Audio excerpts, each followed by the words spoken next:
రామభక్త హనుమయ్య సన్నిధి కొలిచే భక్తులకెల్లా ఇదియే పెన్నిది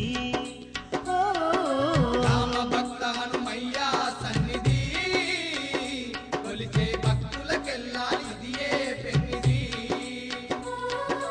పవిత్రమైన క్షేత్రం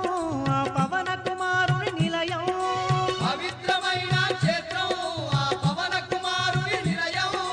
అవనిలో పుణ్యధామం శ్రీ ఆంజనేయుని ఆలయం అవనిలో పుణ్యధామం శ్రీ ఆంజనేయుని ఆలయం ఇది దీన జనులను ఆదరించే క్షేత్రం దివ్య